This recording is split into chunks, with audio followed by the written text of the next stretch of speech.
Who are you? What do you want? You were careless. You left a trail. Now he's on to you. What are you talking about? Who's on to me? The hunter demon. He's here.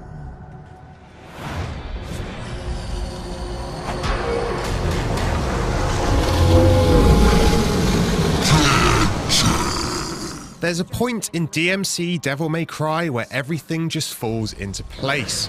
A point where, after being mollycoddled through hours of gentle combat, you're finally let off the leash.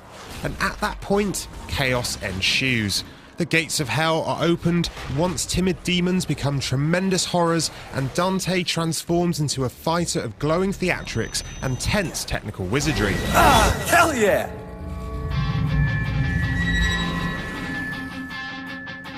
Yes, DmC is a great action game, but it's also one that pays as much attention to its story as it does beating the living hell out of demons. Where previous games in the series were schlocky B-movie tales of adolescent fantasy, DmC has a sense of restraint and maturity, for the most part.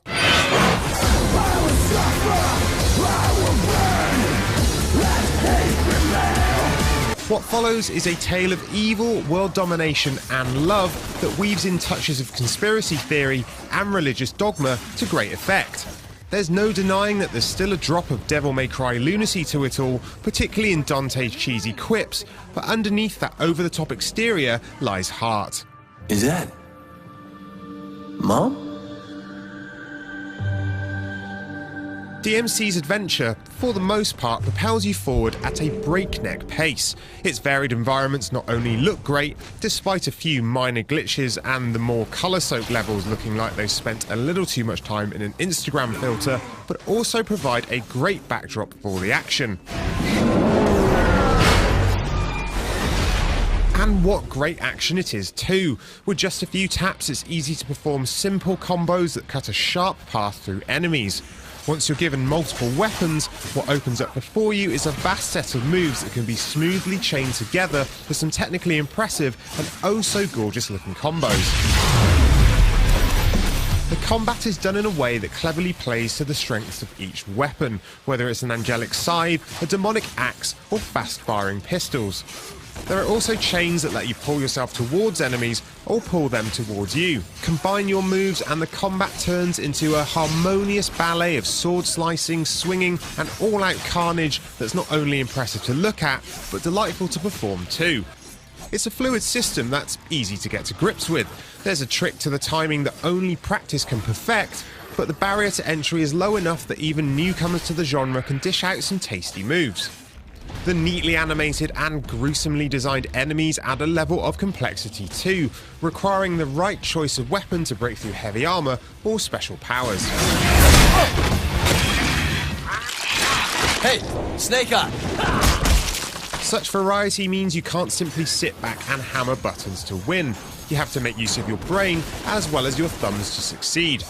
That alone makes for combat that's far more engaging than a run-of-the-mill hack and slasher. Plus, if you really want to spice things up, you can use Dante's stylish Devil Trigger ability to slow down time and take out a whole group of enemies in one huge combo. Rewards for all your hard work include souls, which can be used to upgrade Dante's abilities and weapons, as well as high scores and a rating. Being awarded with, say, an A rating over a D rating is your primary incentive for perfecting your attacks, and striving for such perfection is compelling. Unfortunately, for all the greatness of the combat system, the boss battles are a big disappointment.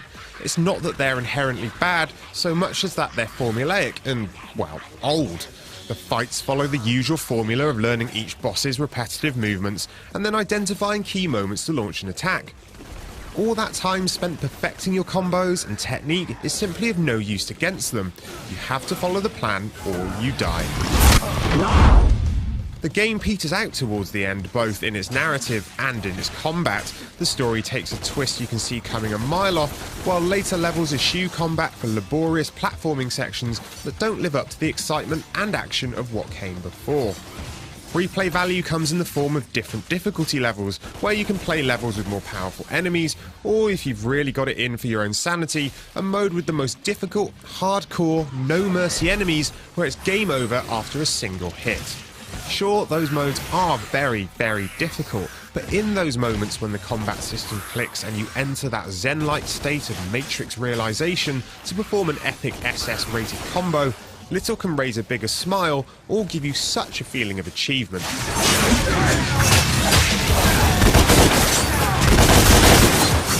DmC succeeds both in its story and in its combat.